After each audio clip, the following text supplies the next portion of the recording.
Sobat Kahal, kali ini kita akan mewawancara salah satu bapak yang rutin datang makan di Gerakan Mangkok Berkah Rp1.000. Kita akan menyaksikan beliau menceritakan perjalanan hidupnya, merantau dari Nias hingga di ibu kota Jakarta, dan bagaimana tantangan hidup yang dihadapi. Yuk kita saksikan sama-sama.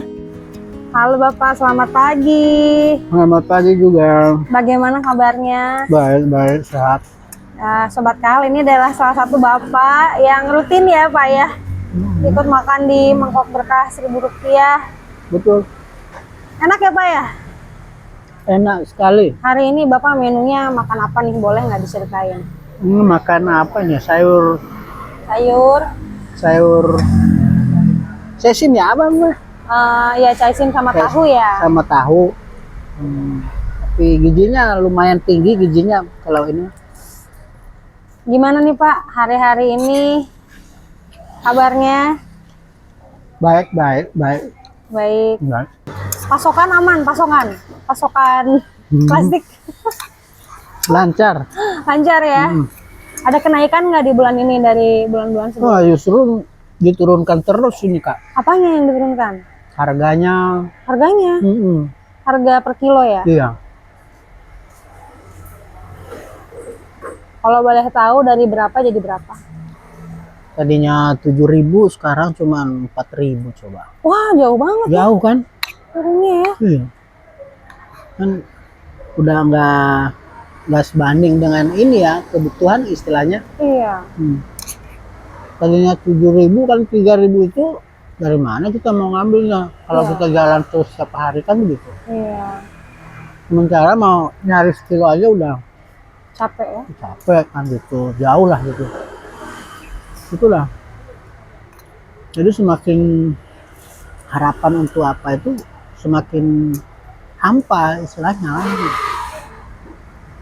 Harga makanya selalu kita kalau ada semacam ini ya kita cari atau kita kejar lah istilahnya kan gitu. Jadi untuk membantu. Selain plastik, botol plastik, Bapak ngambil apa lagi dari jalanan biasanya? Ya kertas, semacam kardus. Kardus itu kalau per kilo berapa Pak?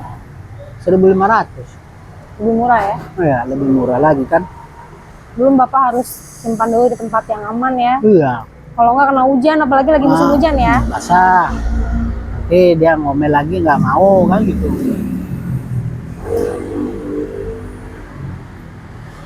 Kalau botol kaca gimana tuh? Hah? Botol kaca? Botol kaca sekarang udah pasarannya udah nggak ini. Berapa? Botol kaca itu udah minim, jarang yang nyari sekarang. Oh, udah jarang nyari. Pasarannya udah apa namanya? Nggak begitu ini, nggak begitu dicari orang. Justru botol kaca berarti nggak begitu laku ya? Padahal sebenarnya nilainya mahal ya Pak ya? Nggak juga, Oh, nggak juga? paling 100-200 per kilonya. Botol kaca lebih murah dari botol plastik. Ayo, kali yang mahalnya itu kalau botol minuman ya, macam bir. Ada orang minum bir kan botolnya itu kadang dibuang kan. Nah paling itu dijual per biji, 1 biji 1.000 gitu. Tapi kalau pecahannya atau botolnya yang biasa seperti botol saus seperti itu paling 200-300 per kilo. Karena sekarang nggak diambil untuk utuh. Jadi istilahnya isi ulang gitu.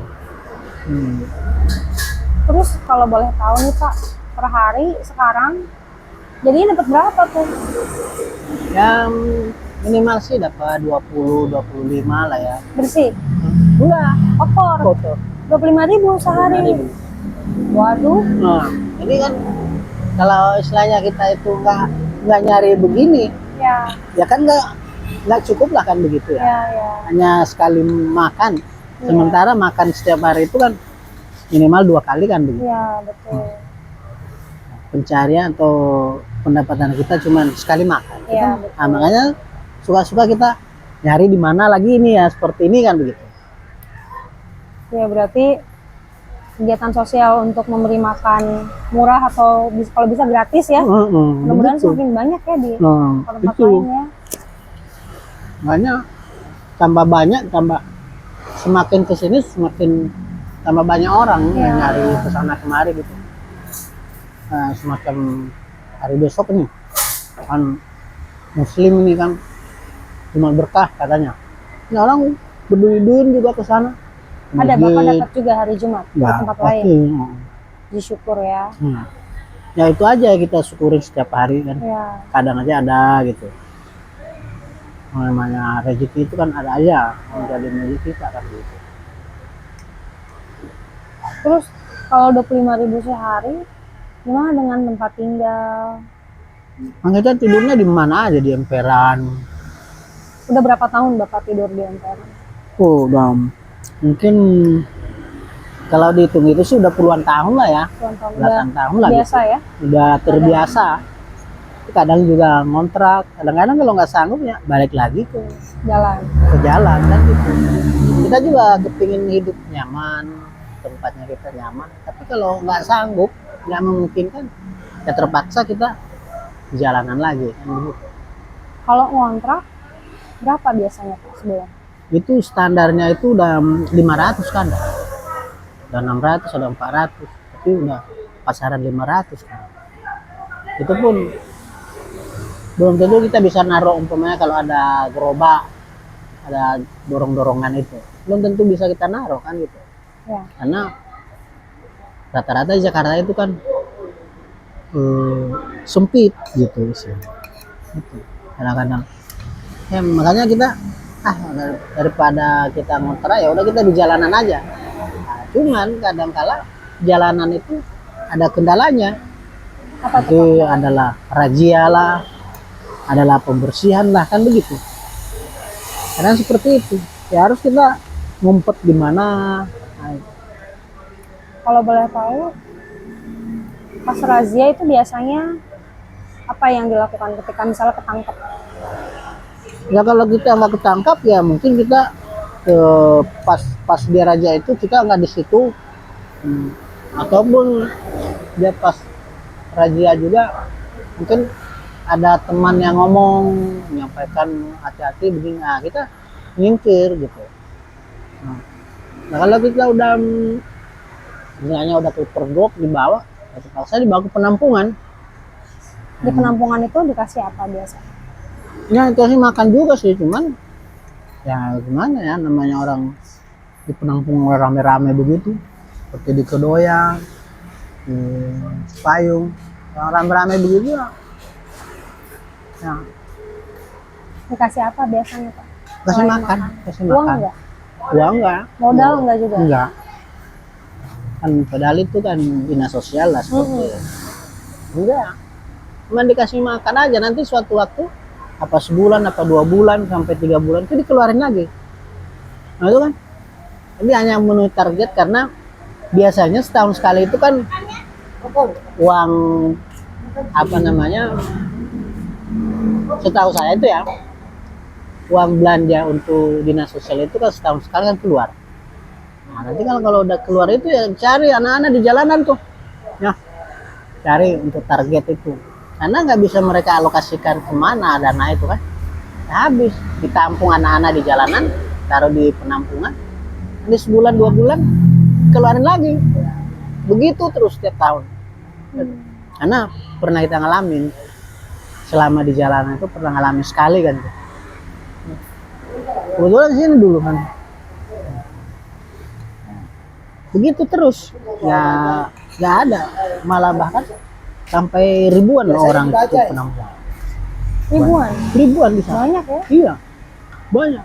Mana belantai. Lantai 1, lantai 2, lantai 3. Berapa kamar tuh, berapa barak gitu. Pernah saya ngalamin sih. Selama saya di jalanan tuh pernah ngalamin sih.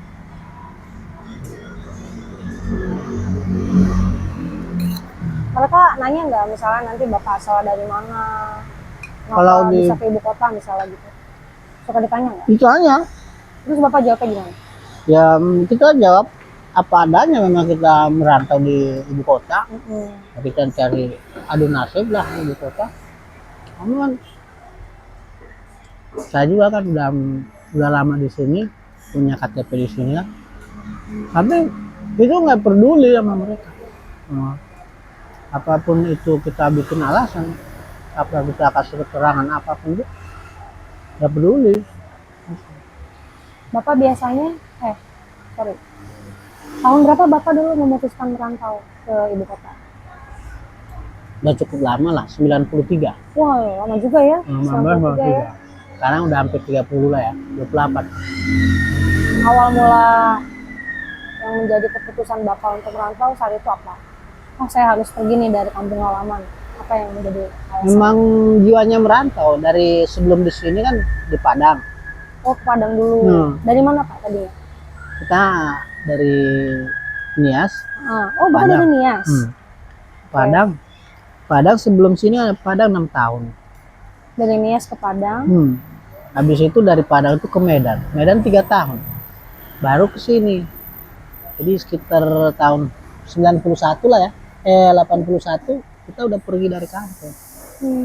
Udah merantau. Ini masih mungkin waktu itu masih SMP lah.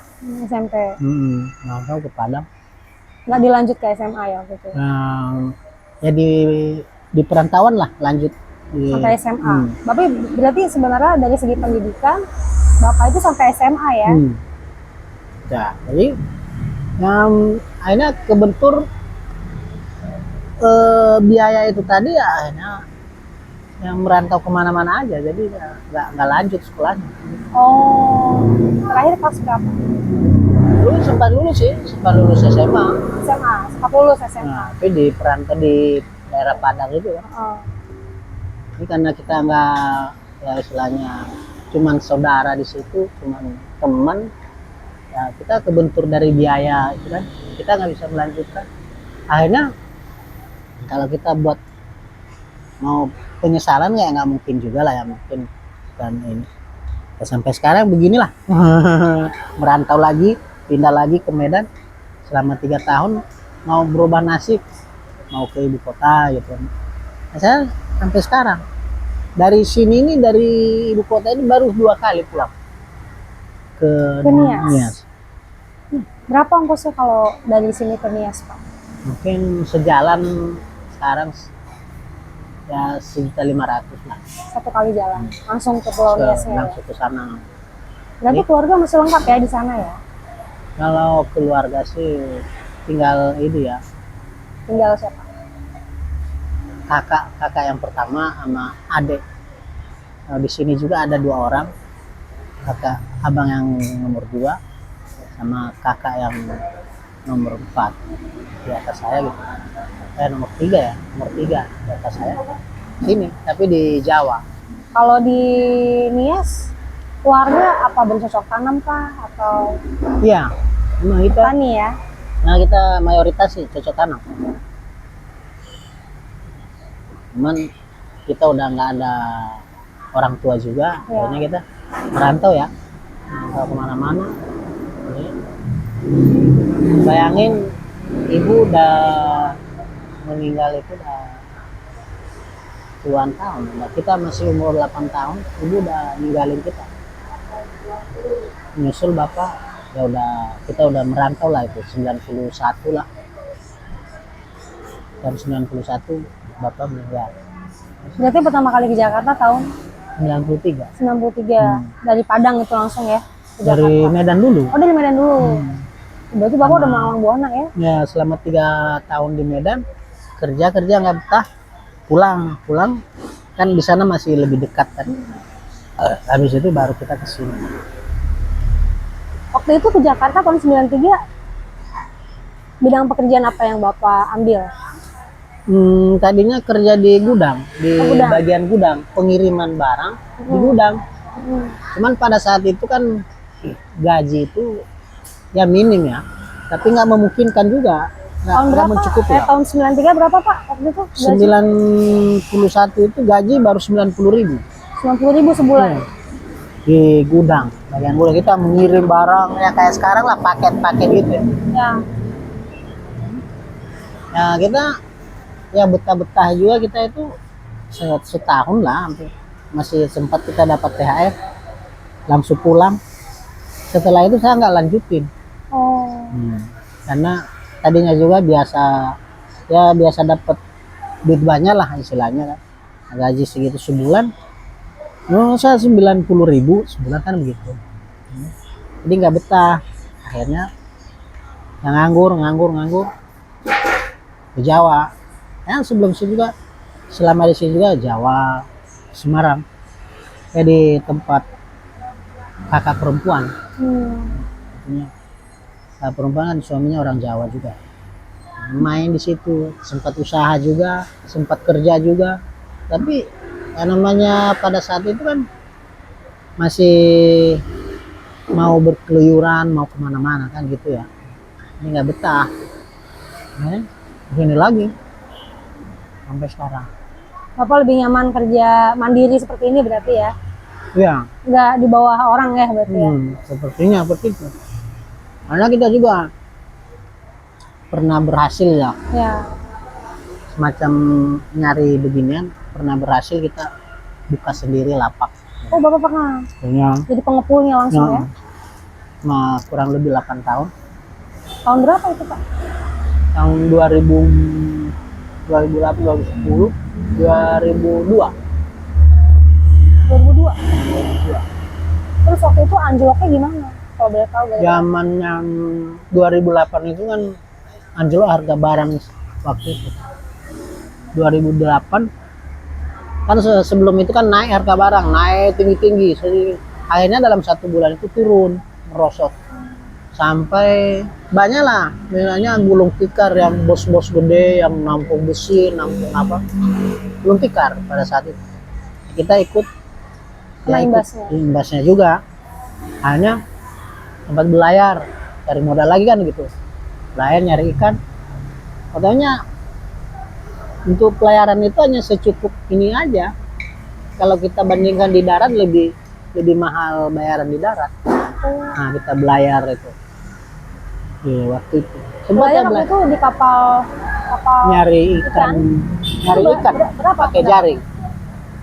Bagi hasil, kata dia bagi hasil, tapi kan hasilnya bagaimana kita nggak tahu hasilnya berapa kan. Harganya dibikin murah ya? Habis itu ikut lagi kapal tuna, tapi operasionalnya di lokal kan. Ya. Gaji pada saat itu 25.000 satu hari. Itu. Satu hari itu ya kalau kita bandingkan di darat ya lebih mahal di darat kan. Itu tahun berapa Pak? Tahun 2004, 2006 sempat ada kurang lebih 2 tahun sih saya belayar juga. Hanya mungkin saya putuskan kerja dimanapun ya sama aja hasilnya kalau saya mulung sampai sekarang. Ya itu kendalanya sekarang itu harganya nggak memungkinkan, nggak sebanding. Tuh. Ya, paham.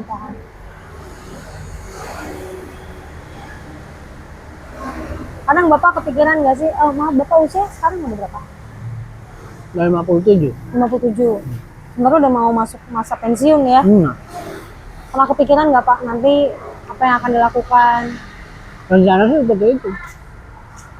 Kalau kepikiran terus kepikiran. Cuman yang namanya kita hidup apa adanya, kita nggak, akhirnya kita nggak habis berpikir kok bisa seperti ini kan gitu.